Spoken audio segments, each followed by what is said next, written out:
Once. In A. while. There. Are. A. Group. Of. Shadows. Who. Fly. Above. My. House. Sitting.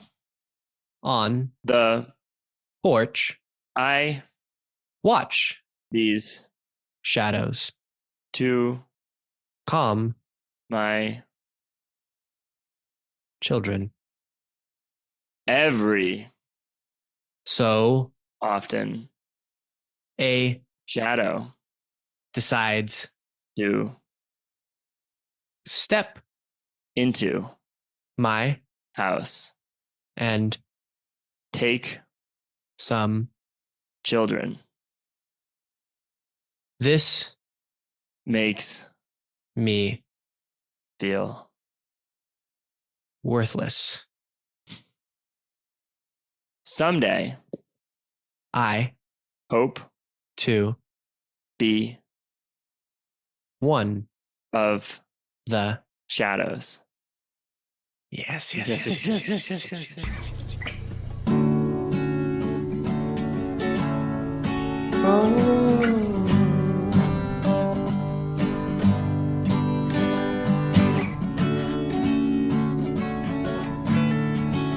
Hello, and welcome to another episode of Muprov Musings. I'm one of your hosts, Hal Munger. This is episode number 38, and joining me now on the line is your other host, Julian Bernardo. Good morning, everybody. Good afternoon or good evening, depending on where you may be and when you may be listening to this. I personally like to have a Muprov Musings with my morning coffee and a Muprov Musings with my midnight glass of warm milk. And if you have a beverage that you drink when you listen to this podcast, please let us know in any way, shape, or form. Yeah, so I have a Muprov Musings with my with my smile. With your smile. That's good. That's good because you can always have that. And sometimes I don't have my warm glass of milk. People are using the microwave and it's not easy to make. But that's something I do every day. Every single day, I listen to my Muprov Musings with my milk and coffee. And we're talking today about kind of a similar concept to something you may do every day. If you've read the title to this episode, you may see that we're going to be talking about platform and narrative.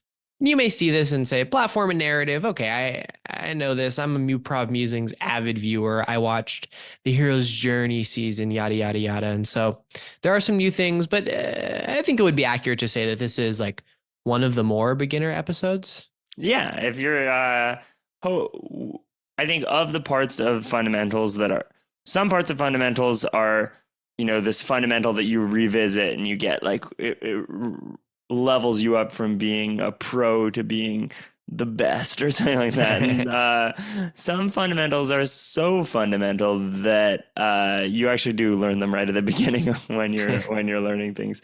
And I feel like some of these things are one of them. So if you've listened to our Gigaspine episodes, that we're going to be doing the simplified version of that here today. And if you haven't, those are with Anna W. from the Hero's Journey series and John Mistally from the Shakespeare series. And you're like a pro at improv, already knows this stuff. Go listen to those episodes because those really will explode your concept of, story spine and narrative. But if you're intimidated by that and you're like, I'm just getting on this narrative improv bicycle. Yeah, exactly. We're talking about this like it's, beginner, but this is beginner for Muprov or narrative improv. So if you might have a lot of experience with other kinds of improv, and I think you would still be able to get some stuff out of this episode. So stick around with us. We'll be fun. We'll be happy. We'll be gleeful and joyful. All right. You may have heard in our little cold open that we just threw together a word at a time story. This is a classic improv exercise, and it's a great one to do as a warm up if you're trying to get people excited about telling stories. And I think what you'll find is that oftentimes when you're teaching people who are newer how to do word at a time stories, they don't really always feel like a story is what I'm saying. Yeah. Yeah. I think when you tell someone to tell a story, I don't know. It's just like beginning improv. Like it's just a new thing to try to create spontaneously, where people might draw on like often like children's stories that they know. Like that's often like a very easy way to ease people into it. Like, you know, Three Pigs and a Wolf style stories. But yeah, I agree that it's pretty hard for beginners. And I think one thing that you can do is the two components of this. One is that the word at a time thing involves taking the next simple little average step, Mm-hmm. and sort of listening very carefully and seeing where things are going. And the second is that in a vacuum, if you're just taking those little steps, having narrative instincts is really what you're trying to build. And what we're going to be talking about building this whole episode is this idea of having both the instincts of where to go next and the instincts of how to start. Yeah. And to me, like it doesn't feel so clearly like a science to me yet. Like I feel like my narrative intuitions are definitely greater than that which I would be able to like fully teach right now. Uh, I think that like a mark of having some of these narrative intuitions is being in a narrative show and someone starts a scene and you're like, no, not yet, not yet, not yet. Like sometimes I get those like strong feelings in my chest. I'm like, no, no, no, no, no, no, that can't happen yet. That can't happen yet. And I'm sure a lot of it could be explained if I sat down and tried to write it out. But what you really are building here is like intuition, because often narrative formats I feel like will be taught in terms of like we're going to break down all the steps of the narrative and you're just going to learn those and then we're going to do it. And you know, Hero's Journey, a format that I really like, is kind of that. But the skills translate more broadly to kind of any sort of long form narrative, I think. Yeah, I actually explicitly don't like that way of teaching. I've been as everything works differently for different people, but for myself, the more rote, here are a series of steps that will reliably produce a narrative, uh, in some ways kind of boxes you in and actually fails to teach you the instincts for what to do when you're in a like, the thing that catches 70% of things, if you're in the other 30%, that you're not going to be able to know how to navigate those. Yeah. But with that said, we're about to talk about an extremely rote sort of beginner way to understand stories, and that is the Ken Adams Storyspine, which I actually love this. So this Yeah. is going against what I just said, but what is the Storyspine, Julian? Yeah. Let's maybe go back and forth. I feel like I might miss one, but it's a sequence of like kind of sentence starters that you'll use when telling a story that kind of delineate the different parts to it. So it'll often start with once upon a time.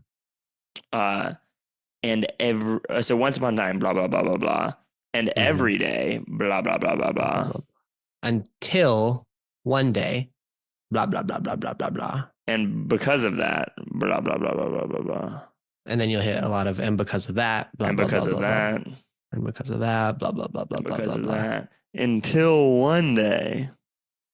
Oh, sorry, and because of that, until finally. Right. Yeah. And then some final kind of blah, blah, blah, blah, blah.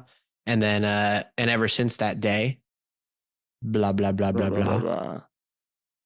And then some people like to throw in the final and the moral of the story is which I don't think is important in terms of learning the narrative, but can be fun sometimes. Let's try doing one because I think that might have sounded abstract. Yeah, yeah. Let's do one. So really quickly, once upon a time, there was a dog who loved to wag her tail whenever she was excited. And every day she would walk around the town and see all of the people selling fruits on the side of the street, barbers cutting hair, and wag her tail wildly as she walked by them. Until one day, while she was walking by an enormous fruit stand run by a grouchy vendor, her tail bumped into a fruit and knocked all the fruits down onto the ground. And because of that, this grouchy vendor took our dog Lisa and brought Lisa to the pound. And because of that, Lisa was put in a cold cage full of other barking dogs, and she felt like she would never see her loving owner Patty again. And because of that, Lisa learned to stop wagging her tail because the other dogs would bark at her even louder whenever she did. And because of that, when her owner did come by the pound looking for her, she didn't recognize Lisa without that wagging tail. And because of that, Lisa saw her owner leave without taking her and crawled into the corner of her cell, defeated. And because of that, the keeper of the pound decided that it was time, that Lisa's time was up, and came in to take her to be put down. Dun, dun, dun. Dun. Until finally, when in the room where she was about to be injected with the put down juice, Lisa wagged her tail so hard that she knocked the injector out of the vet's hand, and the vet stumbled back, opening the door outside of the pound. And because of that, Lisa bolted out the door into the loving arms of her owner, who was still walking away. And ever since that day, Lisa knew that she should wag her tail, but maybe to watch out a little bit. Yeah. The moral of the story is, even if the way you are sometimes gets you in trouble, if you lose the way you are, that's the most dangerous thing of all. So true. Yes. All right. Yeah. Get the idea. Yeah, you get the idea. It's I think one of the valuable things about this kind of story spine is the middle part is all of these and because of that. And that really instills that there should be some continuity between these scenes, and like the stories are often most satisfying when it feels like the next thing happened because of the thing that happened previously, rather than like, we're doing this thing, okay, now unrelated, we're doing this other thing, okay, now unrelated, we're doing this next thing. Like they have a sense of momentum and direction when you're actually doing and because of that. Mm-hmm. And you also see like the role of those different segments. So there's this initial platform thing where Julian and I do some work to describe some dog, but then once we're in the because of that section, it kind of just flows easily. So the whole narrative improv thing is you put in a little bit of work at the beginning, and then you get this middle part where you don't have to worry 10 steps ahead. You're just making the next logical conclusion, like what Julian said. And then finally, you get this payoff where you get this moment at the vets that's more emotionally intense and captivating than what you would normally get in a 5-minute improv scene.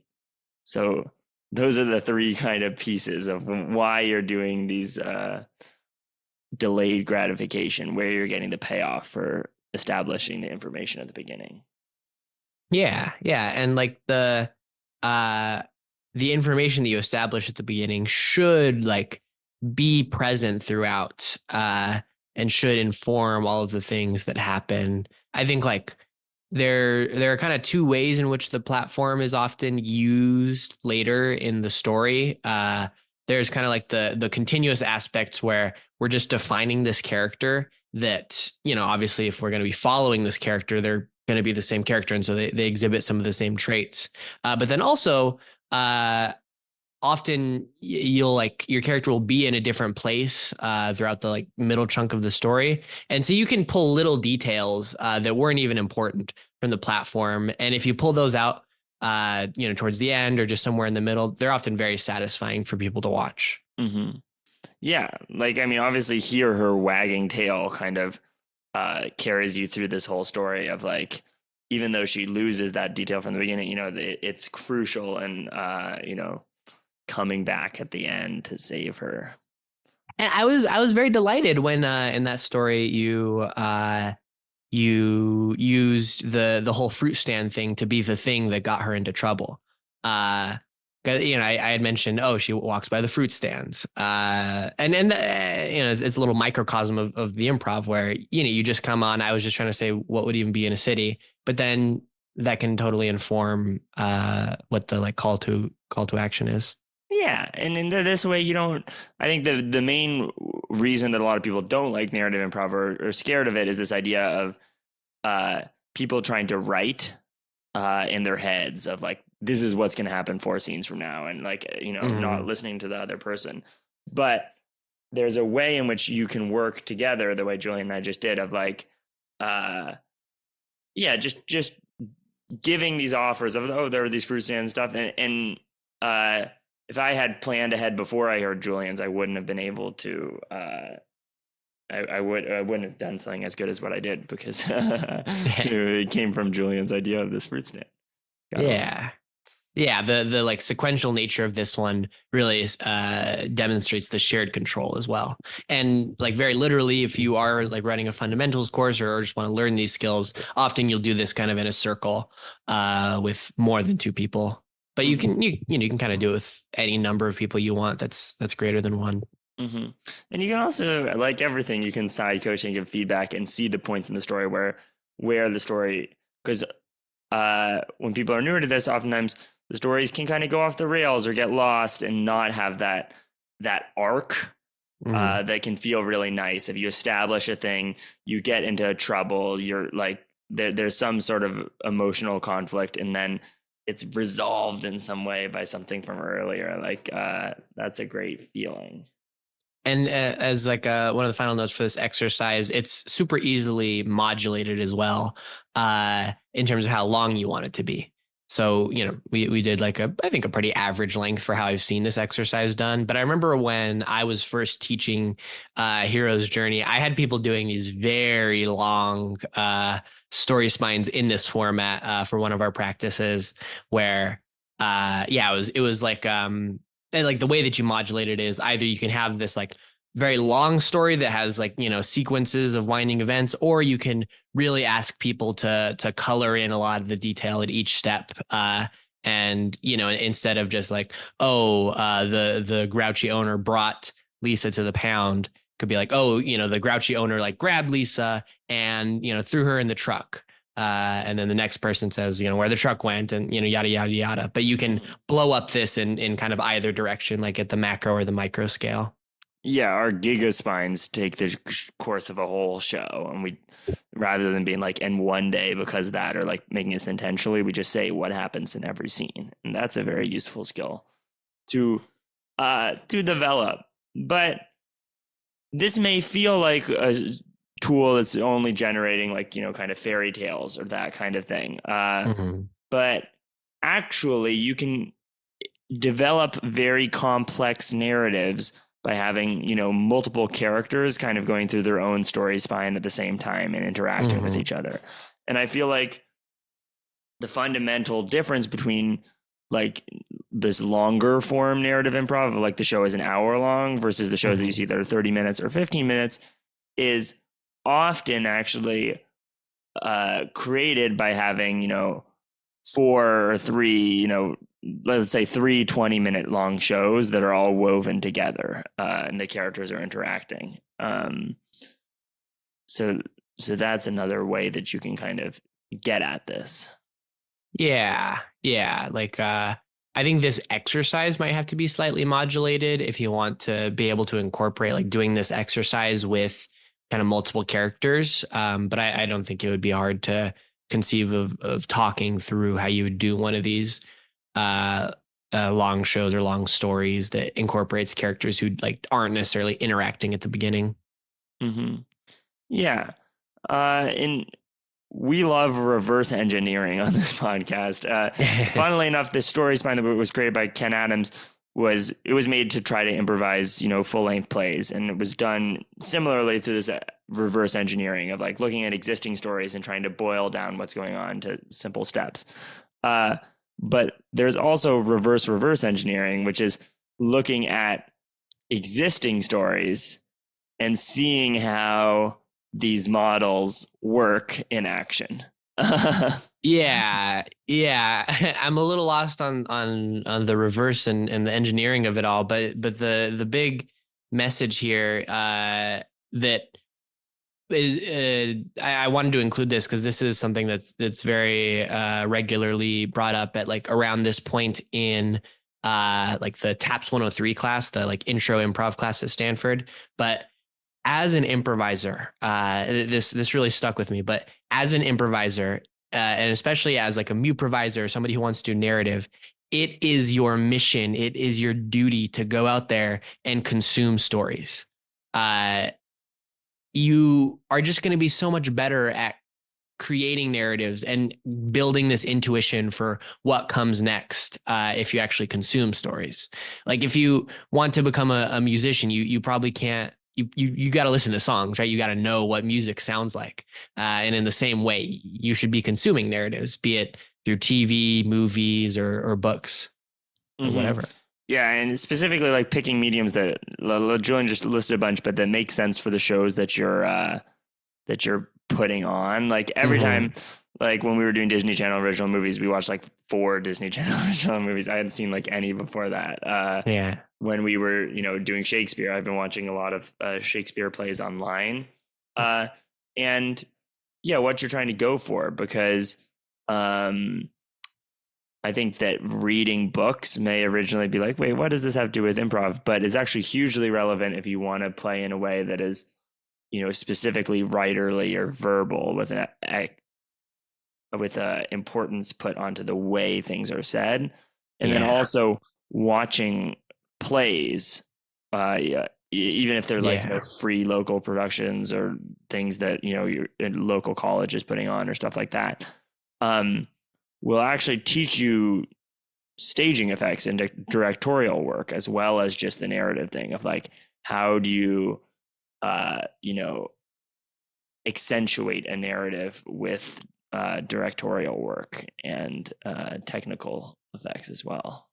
Yeah, this is such a strong point that you're making right now. And it's something that I've been thinking about recently, which is that improv, as we do it and as people do it, is this kind of weird hobble pot of different mediums, right? Like very literally what we're doing is like improvised plays or like, actors on a stage, like acting things out. But often we're like motivated by movies or these kind of genres that aren't staged genres. And we're doing a lot of like dialogue and there's focus on it in a way that, like books are helpful. Like improv is its own thing, and I guess the other way is like I guess you could watch narrative improv. That is maybe one of the more direct ways, but it's not super common or you won't see a ton of that. And so I think often narrative improvisers are drawing inspiration from all sorts of different mediums, and it's like an interesting game of how you adapt all of that stuff into improv on the stage. Mm-hmm. Yeah, it's a fun reverse engineer. But let's try it for. We're gonna be talking today about platforms. So that's the start of a show. How shows Mm-hmm. start, and let's try popcorning back and forth some examples that inform the way that we think about improvising and like change up the game. Yeah. I'm happy to start. And yeah, I'll start with what I love the most. Because I think it's a pretty like kind of classic or like textbook example of platform, but like Breaking Bad, and in particular the Breaking Bad pilot.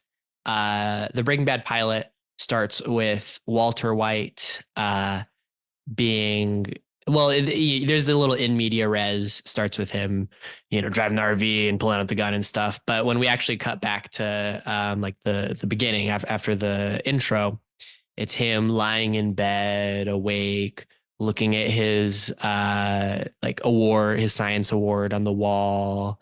He goes to school and students aren't listening to him. We see like a just a day in his boring life, and he's really kind of clearly unfulfilled by his daily life, and he lives a very like typical daily life as like an Albuquerque school teacher. And so we spend like the whole first act getting a look into what living as this guy is like, and you get the sense that it's pretty boring and unfulfilling. And there's at least that's how he feels about it. He does not enjoy his daily life, but this is how it's been for assumedly like the past decade or so. So there are two things going on there. One is you mentioned the in media res. For listeners who don't know, that's the idea of starting in the middle. You do like one clip of the climax so that people are engaged and want to stay with it.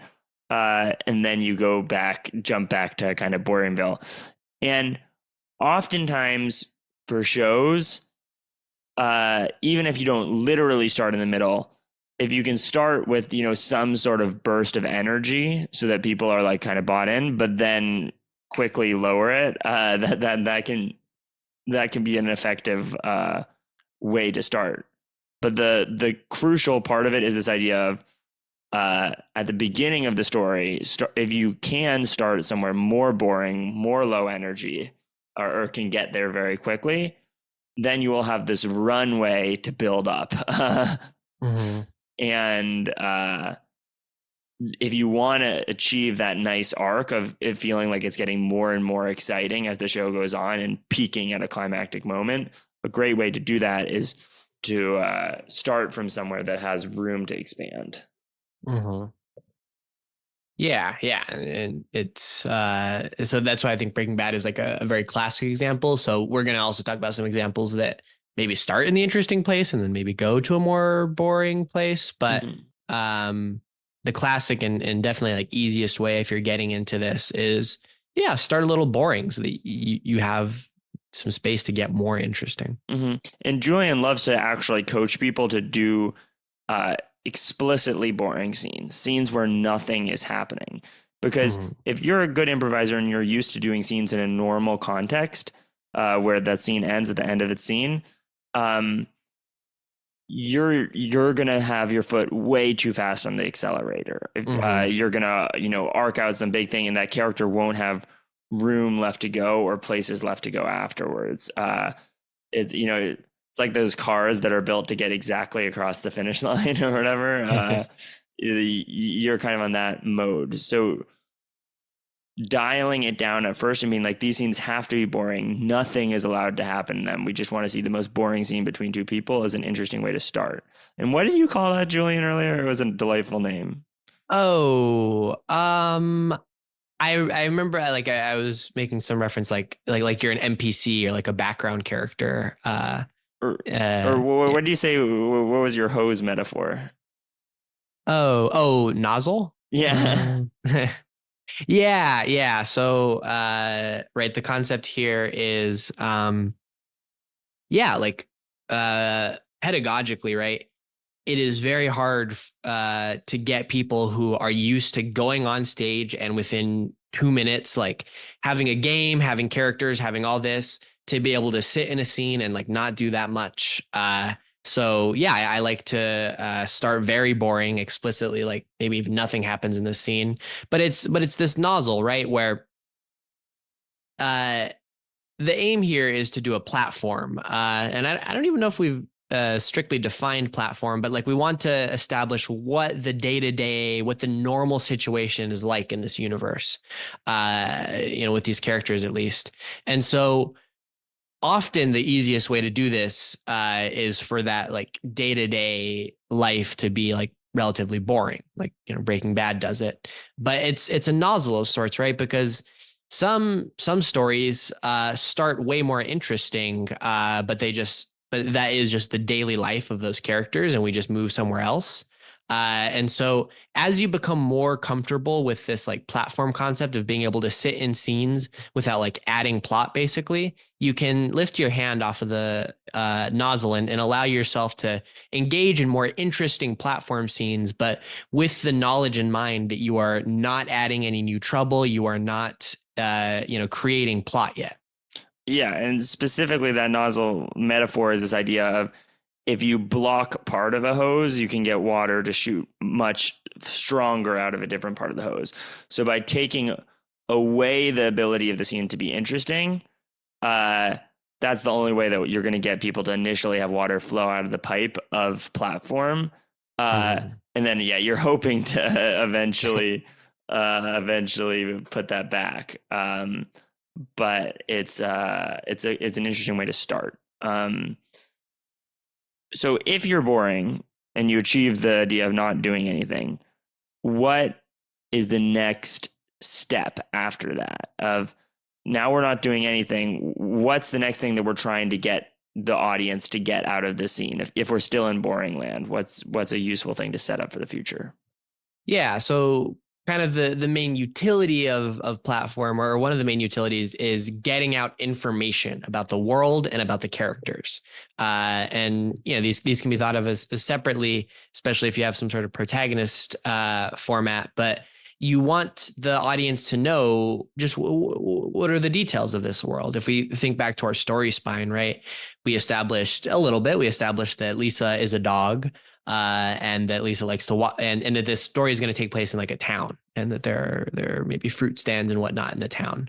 And I would say that was all the platform, us getting through that point of establishing what this day to day is like. Mm-hmm. And that all kind of happens before the actual events of the story of her knocking over this thing. So this is where we get back into that core Crow crew stuff that we are talking about 2 episodes ago, where if you can specifically platform either a character who has a strong worldview or flaw or something that can change over the course of the story, or a relationship that has a really strong, clear dynamic and emotional existence, that can be enough to kind of carry you through the rest of the story. And if you can do it at the same time as the story events are unfolding, but the risk to your show, if you don't platform a strong character that the audience is going to connect with, is very high. So taking some time before the story starts to get those people platformed is often an effective way to make sure that you do have enough meat on your characters and relationships to have them last for an hour. And this is a case where I think medium really comes into play, where there are some amazing, beautiful TV shows or movies where only like halfway through, after all of the events have really started, do you find out some pivotal aspects about some of the characters. But they're allowed to do that. And we are not allowed to do that, in the sense of if we do that as improvisers on stage, the basic idea and the way that it plays is just, they're just like kind of adding this later on because they needed to. Whereas, TV and movies are often, given that affordance. People know that there was a script. And so they're not going to have that reaction when something new gets added. And often the writer can add it in like a, nice and artistic way that is built up. But given the tools that we have, that we don't have a script, we don't know what's going to happen in this story. The cleanest way is definitely to do it in the beginning. Mm-hmm. Yeah, and I still kind of disagree with that. But I'll let it slide because we're talking in the more beginner bit. So let's talk about through some other examples in pop culture that could be helpful for this idea of no new trouble, because I think essential there is the allowance of old trouble. Yeah. And we were talking about, I think a lot about Pixar movies when I'm thinking about narrative, because I feel like Pixar movies often follow a pretty structured narrative. And they actually in some cases are literally being story consulted by improvisers or people who are thinking in this exact same way. But Pixar movies often have characters who are in really exciting, ordinary worlds. So the examples we were talking about were The Incredibles and Cars, where in Cars, it starts on the racetrack and it's high energy and exciting, but Lightning McQueen's always on a racetrack. That's just his normal. And we're not seeing the big final race. We're seeing one race that's in the course of getting there. And in The Incredibles, you have Mr. Incredible. I guess first there's a little mini interview scene, but you have him going about his ordinary day, saving heroes and not saving heroes, saving a cat from a tree and helping an old woman and driving along and talking to his friends. And then eventually, towards the end of the scene, you figure out that it was going to be his wedding day and it's a big thing. But for a long time, you have this platform of, this is my ordinary day. There's tons of trouble all around, but I got this. And this is trouble that I'm used to dealing with. Yeah. Yeah. It's, those are wonderful examples of, we're starting somewhere interesting, actually. These are both high action things that the viewer might want to see.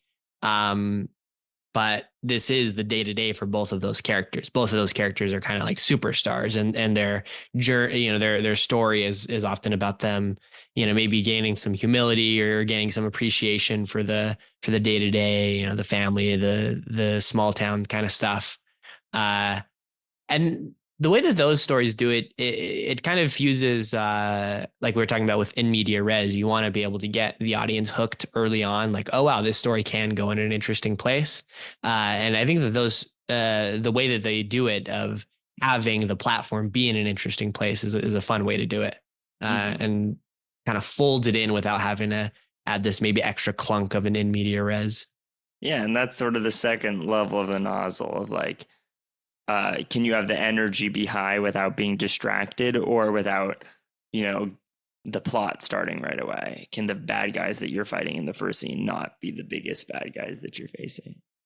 Yeah, exactly. I mean, any superhero sequel will often start interesting, right? It doesn't necessarily go to a more humble place, but it's just the classic trope that every first scene in a superhero movie where the superhero is already established is going to be them taking down some kind of low level bad guy that probably isn't the full bad guy, but just demonstrates this high octane start. Yeah, but hopefully, so in this, practice, if you're trying to run a workshop or you're teaching platform, side coaching platforms, starting with, can you do boring? Second, can you go to informational? And can you pause and side coach the scene is are you establishing things about these characters? Are you establishing things about this relationship? And then, maybe third, adding in this kind of can you have this be a hooking, captivating, and informational, and no new trouble, and having all these rules be at play, and then can you isolate and break some of the rules? Can you have a little bit of new trouble in this instance, but then focus even more on defining the character and covering different parts of that nozzle and getting everyone up to speed, and then you're ready to start doing story stacks. Yeah, or scene stacks. Right? So, I think the clearest way to start practicing this, narrative improv, and in particular with attention to platform, is to start off just doing first scenes. And that is, I guess, the part that you're kind of talking about here, where just keep on doing first scenes until you feel like you're at a good place on all of the kind of dials, and you want to maybe move on, and then add in second scenes, where you're continuing, and you're often, or you should still be in the platform. But what is the role of one of these second scenes within the platform? Why, if you're doing a narrative show, why have multiple scenes of platform? Where would you go for the second scene? Yeah, and I think this is the big difference between other improv you might see in narrative improv is other improv. If you're picking the next scene, you're just going to go to whatever is the most interesting or funny thing, wherever you can flesh out whatever's delighting you. And with narrative improv, at least I personally feel like there are like maybe 4 or 5 kind of illuminated general branches that you can walk down after a first scene. And those like kind of start showing you the shapes of the possible shows you can be in. One of them is this idea of fleshing out the same character, making it into some sort of protagonist show, seeing more probably still in the platform zone of that character's personality, seeing how it interacts with a different space, like bringing them to a different aspect of their life, or fleshing out a different relationship with those people. So that's like one obvious jump. What about Julian? If you're switching characters, what's another kind of, how do you make that jump?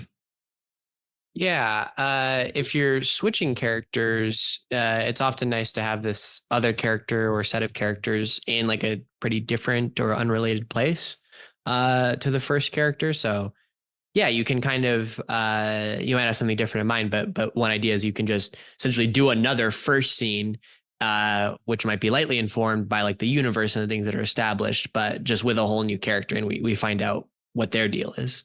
Mm-hmm.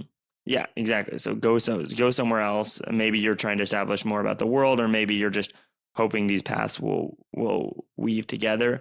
There's also this idea of like maybe you're following both the characters, and the show is really about the relationship, and then in which case you might see one character from the first scene held on, but not the second, and then maybe the third scene of the show involves the second, or something like that. Mm. So like those already are clocking in at a lot of the kind of options for what to do next. You can hold one character, keep both of the characters the same, or go to 2 new characters.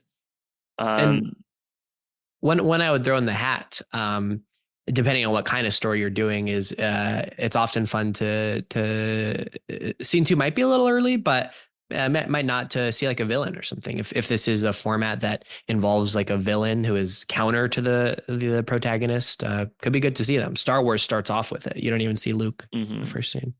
That's true. Yeah, villain. Oh, or like catastrophic event of like see the murder and the mystery or whatever. But within the first couple of scenes of the platform, you kind of start to know what type of story you're in. So if you are in a totally off the rails story where that starts, not off the rails, but like that starts right in the middle of the action, and you're already sucked along on the 39 steps or whatever, you'll know that within the first couple scenes and be like, oh, I still know how to navigate this story pretty clearly. I'm just going to be gaining information along as I go. Or if there's a giant time jump after the first scene, you're like, well, I'm either in a story that has one giant time jump at the beginning, and I'm going to now tell a story in future time that is relevant to the past, or this is going to be a story that jumps through time, and we see many different, and by the third or fourth scene, you're locking in that pattern. So I think the reason that you see often 3 to 4 scenes of platform is to really start this kind of pattern of like, I'm building out what structure my show is going to follow. Yeah, and like I would say no new trouble is probably the main rule, but other than that rule, like the beauty of this is that you can kind of do anything in your platform. Just like Hal is saying, if you like, you can't really fail the platform, even if you start off in this very exciting place. You just kind of know that where you're going next will maybe, just be somewhere else. Like that is like, I think the really fun part of platform, that it can be anything. This is just the description of like who the characters in this story are. It hasn't started yet, so there's like way less imposition of like, oh, that was maybe a bad move to do, or we should hold off on that. And the no new trouble thing, that's also a nozzle. Like if you get really good, you can break that rule, but because it's a hard thing to get used to, of not endowing some new problem to deal with in the scene and to resolve the scene, it's really fun to put that nozzle on and be like, what happens if every time someone makes a problem, you start your next line with like oh, you're always doing this, or like, oh my God, this is Exactly. like the last 6 times that happened, and take it in a way that is more normal and don't make that problem the focus of the scene. Yeah, yeah, exactly. You can new trouble isn't only endowed, it's also received, right? And so if someone endows what feels to you like new trouble, you can always hit them with that, oh, you're always doing this, Hmm. yada yada. Yeah. Yeah. Um. So, but if we are going to put a skill nozzle on this hose, and you're trying to have this workshop lead to people being able to perform a show, there is a Hmm. format that is pretty simple that we would do for our workshops that sort of gets at a touch of narrative, but also almost feels like, the platform skills throughout, because the platform skills are some of the best skills to build. If you if you learn how to build the spire of a building, you may never get to put that spire atop a structure if it has no base. Yeah, yeah. This format that is kind of used in this workshop, I think does highlight the platform. I think you have a better way of describing it than I do. Yeah. So like look at you're teaching a workshop. One thing you can do is ask the students in it of like, oh, do you have any interest? And if they have a super strong interest, maybe now you're all gonna do a horror movie or whatever. But assuming that people are open to things generally, you want to do something that has enough characters. So, maybe you're doing two shows and they both have 6 people or something like that. Uh, Mhm. and you want to do something that has uh, a simple, flexible, open structure. I feel like is the supportive and calm, where people can be playing characters that are similar to themselves and just sort of having conversations, because that's something that they naturally already can do as people. Um, Mhm. so there's a sort of modified version of the TJ and Dave format, which is the TJ and Dave format is an hour and an hour. You're seeing an hour real time, and it's not a mono scene in that the location can change, uh, but it's kind of a mono time. So if you see Julian and I talking at the drugstore for 10 minutes, and then you hop over and see two other people at a restaurant talking for 10 minutes, when we come back to the drugstore, 10 minutes will have passed. Mhm. Uh, so um, it's almost kind of like, for like multiple simultaneous monoscenes running that have some time jumps in them. Or if you've ever played the game Switch Left, it's like Switch Left on steroids. And it's also honestly kind of like the Herald, just not as just 30 minutes longer and not as comedy focused. Of we're following, oftentimes it's nice to have just kind of 3 branches, but it can be as many branches as you want. And we're seeing slice of life conversations between these different characters. Yeah, yeah, and I think any way of learning improv in general is going to strengthen you in certain ways and is not going to build on certain muscles. And I think that having people in their first let's say at least Muprov like class do one of these shows where they're playing characters that are similar to themselves really gets at the core of like what the juice is in this style of improv. It's not about like it can be really fun, but it's not about uh crazy big characters who have this funny bit that they're doing. It's about creating this thing that's yeah, and maintaining this thing over an hour that feels cohesive. Mm-hmm. Yeah, and again, we talked about watching it. If you want to go watch some TJ and Dave shows, they're on Vimeo. They cost $5. They're great. There, they play all the characters. But when you have more people in your cast, you want to be making more cuts. And it's also kind of nice in that, let's say you mess up and you start off, you do your scene, you kind of hate your characters. If you want, you can just jump to somewhere else in the world and never see those characters again. So in some ways, it kind of lacks some of the quote unquote narrative work, but it doesn't, you're still trying to arc out these characters. So how do you, like, what kind of developments have happened in your life over the course of an hour, Julian? Like, what kind of stuff can you arc out in that time frame? I guess you could arc out like a difficult conversation you were waiting to Yeah. have, or Um, yeah, like kind of like realizing something, Mhm. like about yourself or about another person. Uh, yeah, and I don't know where you land at this. I'm just kind of wondering here, but the arc out could also need not be something that is like hyper, like kind of interpersonal, right? Like you can have like a slightly more like kind of farce style of, yeah, maybe people are coming in and out of this drugstore and like um there is maybe like this one goal that the drugstore owner is like trying to get done, but it keeps on getting modulated by people coming in here and putting things down in different places. Mhm. Like you can definitely have some of those silly aspects. It need not be an hour-long therapy session. Oh yeah, yeah, yeah. Maybe the thing you're arcing out is like, yeah, everyone's waiting for a plane or something like that, or they're all Yeah, in a doctor's office. You're all in the bus and you're trying to get to your school trip to the aquarium or whatever. And totally. the show ends when you get there. But I think you are trying to arc out relationship stuff as well, not necessarily Yeah. through like a therapy session, but Hmm. you know, the interpersonal is what is interesting. And Right. because of that, when you're doing a platform and choosing what to go next, there's a really interesting puzzle of if Julian and I do a first scene between two characters that establishes a relationship dynamic, that actually does affect what second scene would be best, even if the second scene has no similar characters. And what I mean by that is that uh, you can build characters, even the characters in a separate world, that will naturally interact with the first characters to somehow poke at or prod them towards growth. Because eventually, all these threads are going to start tangling, and characters might bump into each other. They're all in the same ish macro location, and they're going to have effects on each other throughout the course of the show.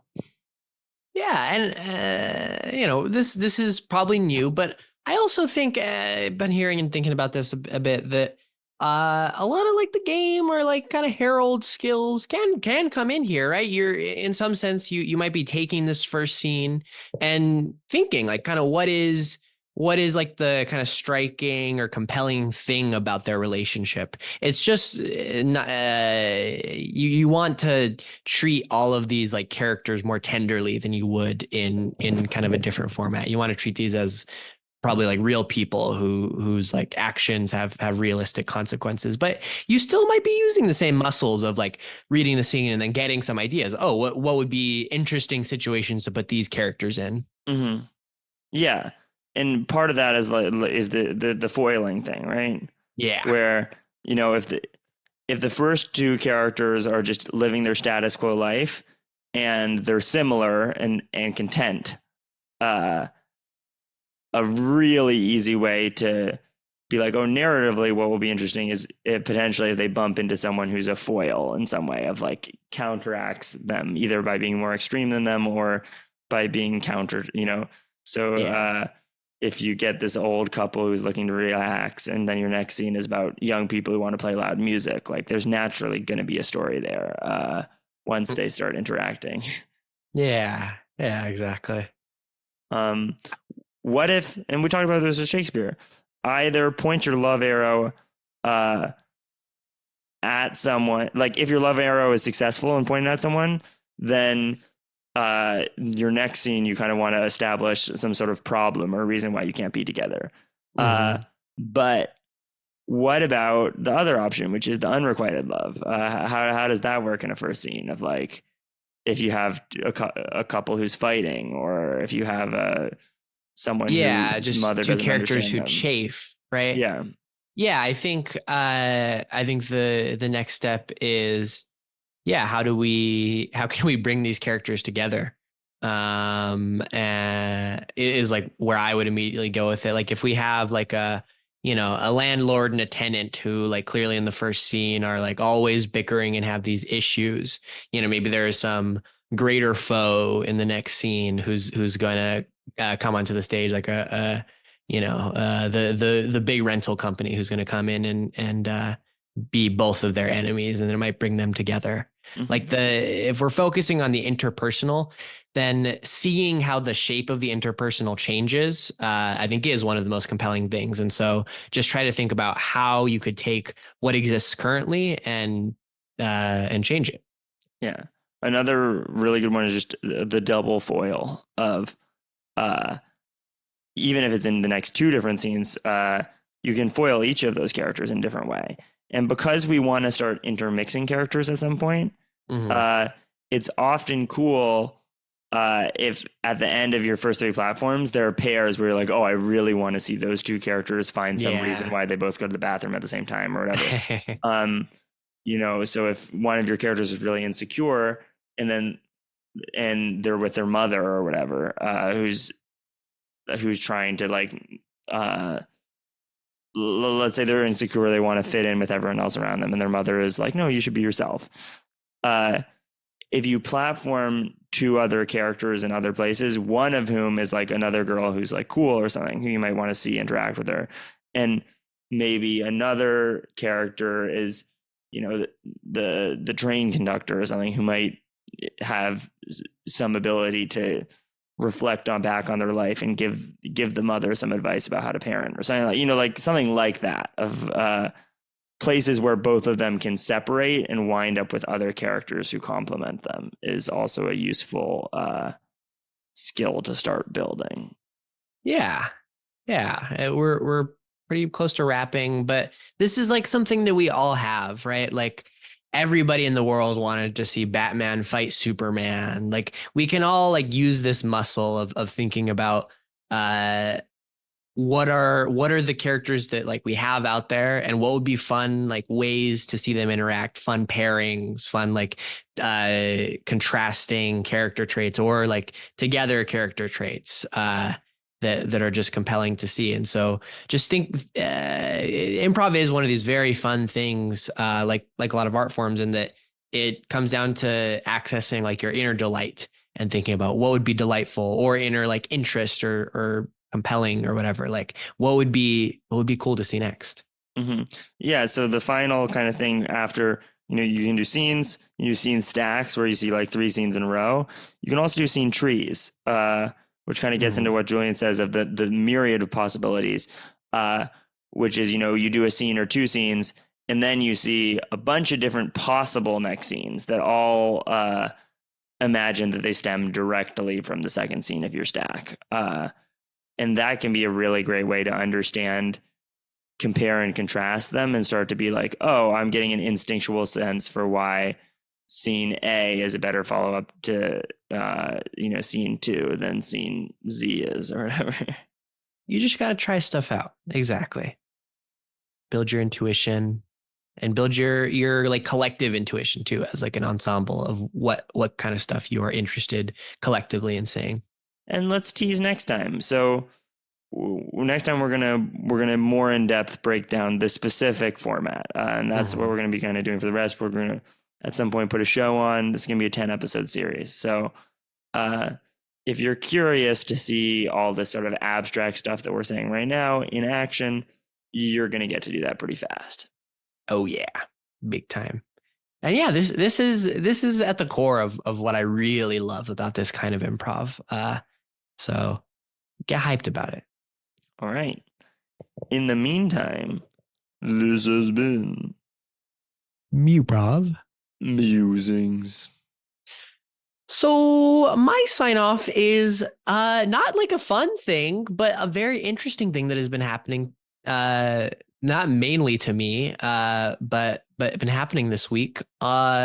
Tuesday morning at 7:59 a.m.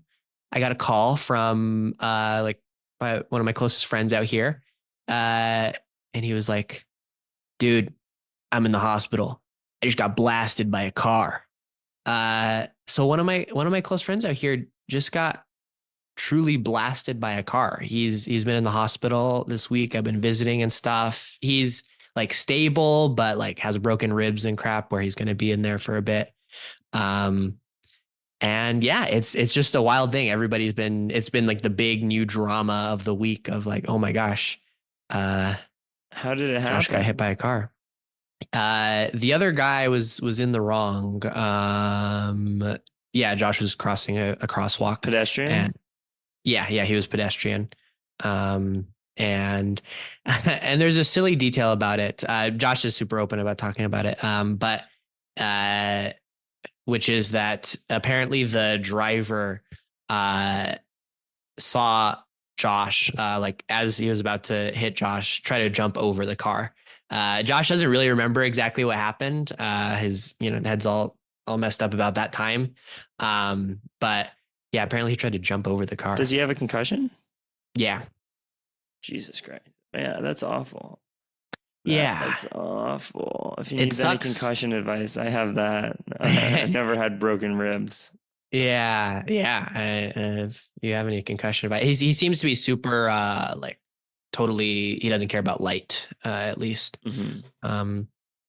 But what I am doing, and Josh doesn't listen to this, so it won't matter to say this, but I'm putting together a little like jokative, like farcical, Detective Little style video, interviewing all of our like friends, figuring out who called this hit out on Josh, trying to figure out who has the right motive. Yeah.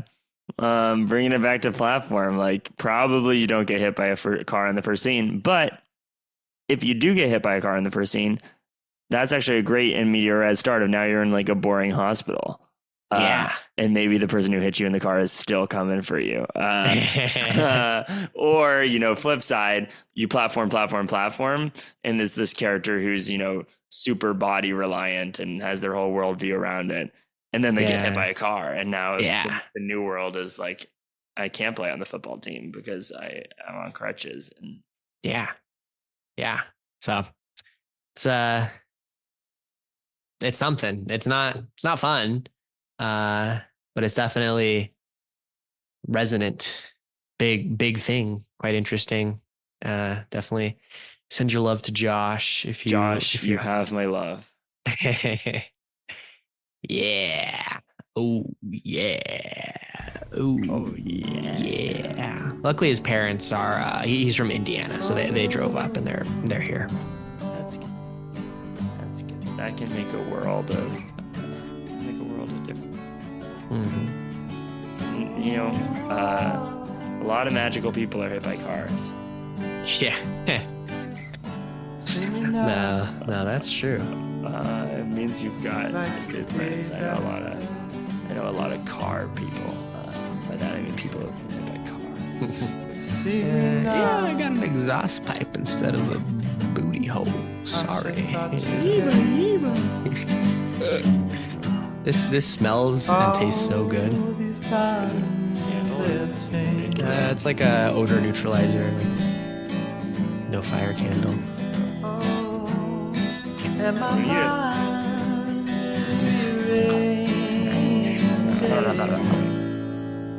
Can't you see me now? Like you always did. Can't you see me now? I just wanna be with you. When the times they seem so crazy,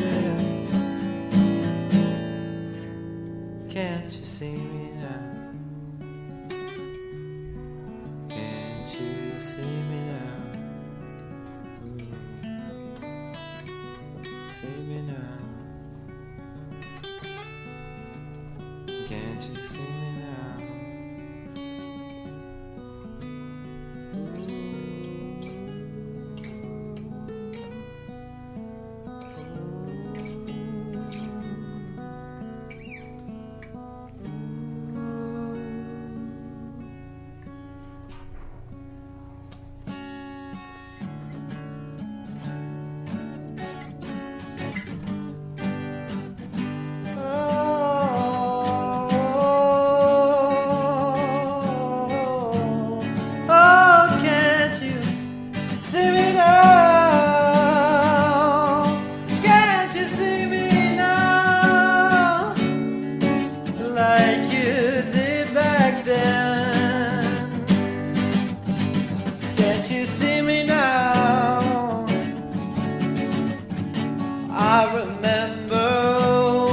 back when.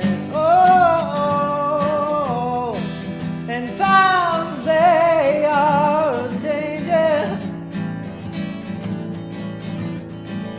You know, things are rearranging. Can't you see me now? Can't you see me now? Everything is changing.